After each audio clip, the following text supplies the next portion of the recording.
Mr. Nobody Against Putin is about how you lose your country. And what we saw when working with this footage, it's that you lose it through countless small little acts of complicity. When we act complicit, when a government murders people on the streets of our major cities. When we don't say anything, when oligarchs take over the media and control how we can produce it and consume it.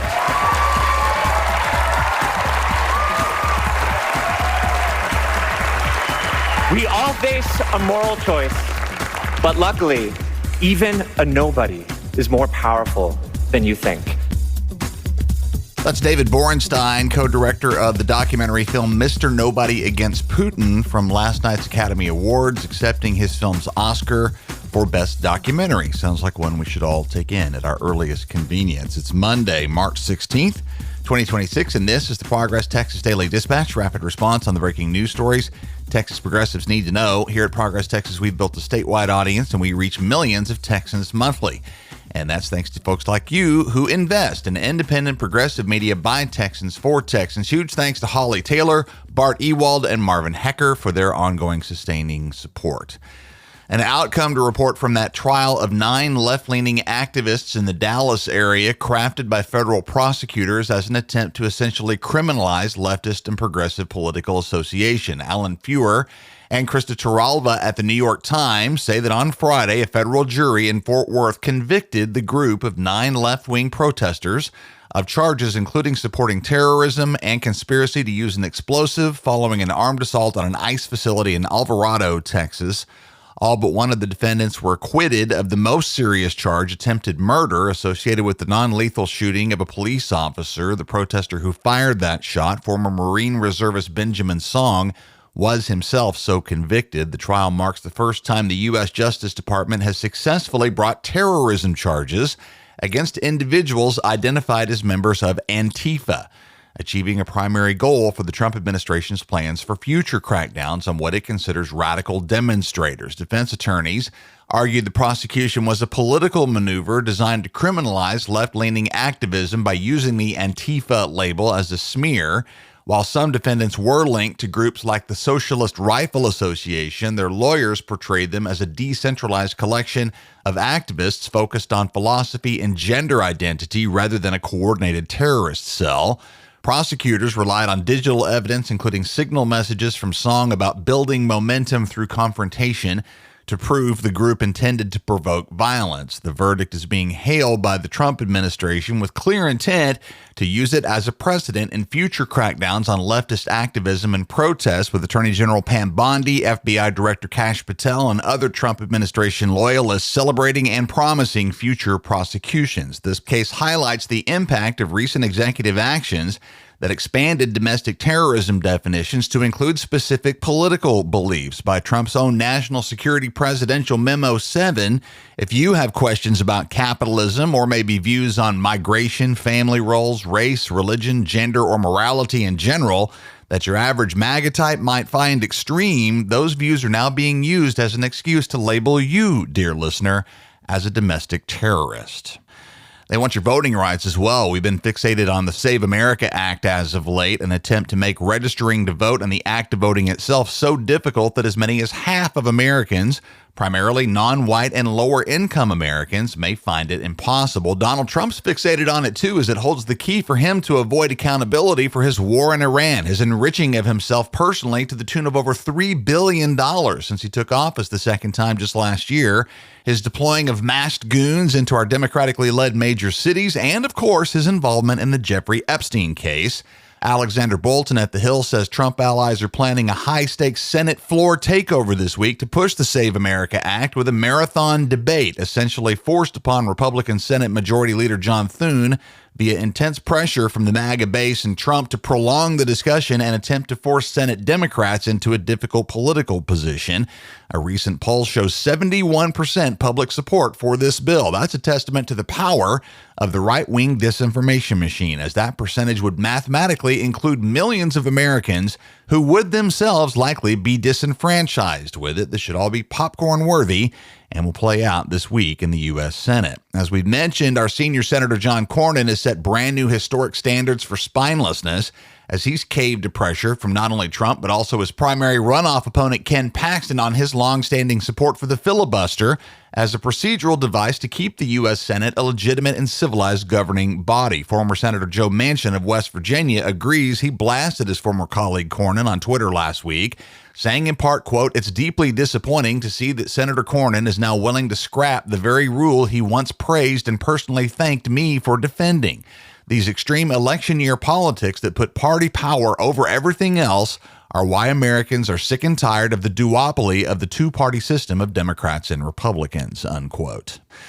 There's been another death of another immigrant in ICE custody in Texas. Alejandro Serrano and Alex Nguyen at the Texas Tribune say Mohammed Nazir Pakhtiawal, a 41-year-old Afghan man, father of 6 children living in Richardson, who, by the way, had provided service to the U.S. military for over a decade in his native Afghanistan, died on Saturday after having been arrested by ICE while taking his kids to school the day before on Friday morning.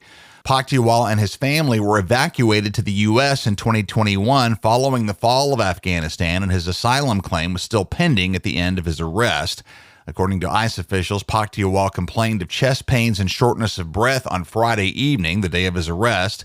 While in a processing hold room, he was then transported to Parkland Hospital in Dallas, where staff reported his tongue became swollen during breakfast the following morning before he was pronounced dead on Saturday. Pakhtiawal's death occurred less than 24 hours after his arrest and is at least the 7th ICE custody death in Texas since December, contributing to a still climbing 2-decade high for the agency as it carries out its expanded mass deportation efforts under the Trump administration. Sean Van Diver, president of Afghan EVAC and a Navy veteran, has called for a transparent investigation, noting that Pakhtiawal was a healthy individual whose death, coming so rapidly after entering government custody, is highly suspicious.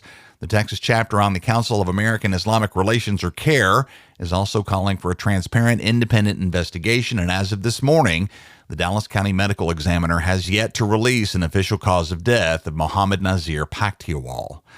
Sticking with immigration for one more this morning, a joint report from the Texas Tribune and ProPublica finds that 1 year into the second Trump term, federal courts have found themselves overwhelmed by immigration litigation, specifically regarding a new strategy of charging migrants with trespassing on military property. Since last April, over 4,700 individuals have faced these misdemeanor counts after the administration converted 200 miles of borderland into national defense areas to allow for military apprehensions. But once in court, the strategy has faced significant legal hurdles, as at least 9 judges have ruled the prosecutions deficient because the government cannot prove these defendants knew they were on restricted land. Consequently, roughly 60% of these cases have been dropped or dismissed, but ever the bulldog for the boss, Attorney General Pam Bondi, has mandated what she calls zealous advocacy for this Trump prosecutorial policy, which has forced federal prosecutors to continue filing these charges and appealing losses under the threat of their own terminations. ProPublica and the Texas Tribune found this has resulted in a great number of detainees being held for weeks in local jails despite a complete lack of evidence against them. Many eventually plead guilty just to be released, even if they're immediately deported.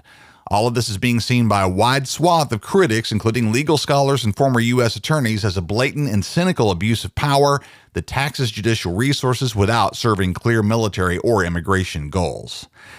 I'm a pretty regular listener of the daily evening NPR Politics podcast, and it's always extra interesting when Texas takes the spotlight, which it did on Friday with a deep dive on the primary, especially regarding the record turnout for the Democrats, an all-time record for any statewide primary ever by either party, over 2.3 million Democratic ballots cast. In particular, as we have here, NPR focuses on the Latino vote in South Texas in particular, noting Donald Trump's 2024 success down there. NPR examined the top 10 most populous Texas districts that also had at least 50% Latino representation and found that those districts produced an average 126% increase in Democratic turnout compared to Trump's big year in 2024, while Republican turnout in those same districts saw an overall net decline from 2 years ago. All of this is certainly a surprise for the Republican map makers who redrew our congressional district map in order to take advantage of what they clearly thought would be permanent Republican support in South Texas. NPR concludes from all of this and national trends in the blue direction that the Democrats are very much on track to win the U.S. House this November, adding, of course, to Donald Trump's desperation to fix that election with the Save America Act. There's lots more Texas in this talk, including Cornyn v. Paxton. Good listen that pretty much confirms a lot of what we've been screaming here at Progress Texas. See the link in the show notes. And finally, this Monday morning, California Governor Gavin Newsom was in Austin for South by Southwest over this weekend. Joe Willett at the Austin Chronicle writes that at a session yesterday, Newsom signaled a potential 2028 presidential bid, though he tied his eventual decision on whether or not to run on Democrats reclaiming the U.S. House of Representatives this November, without which he's skeptical about the possibility of an actual fair election in the next presidential cycle in 2028. Newsom used some of his session time to emphasize his support for New York Congressman Hakeem Jeffries securing the Speaker's gavel during the upcoming 2026 midterms, and to sharply criticize what he sees as a Donald Trump-led reverse civil rights movement that threatens LGBTQ rights, women's rights, and voting rights. This was all during a live taping of the Net Worth and Chill podcast, which publishes weekly on Wednesdays. I would expect this talk with Governor Gavin Newsom at South by Southwest to hit that feed on the 18th. Progress Texas is proud to be the official media partner of the Harris County Democratic Convention happening this weekend at the University of Houston.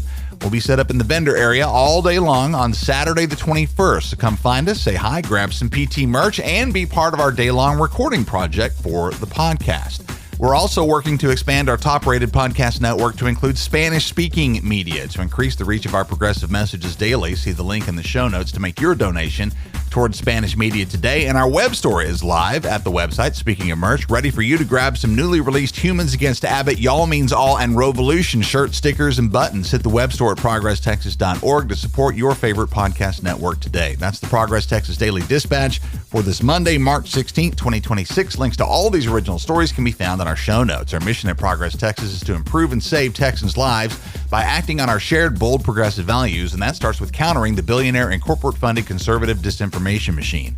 Progress Texas is an independent, nonprofit, rapid response media organization. While campaigns come and go, we're the permanent home for progressive media and action in the Lone Star State. I'm Chris Mosier. Thanks so much for listening. Have a great day and a great week. We'll see you again tomorrow morning.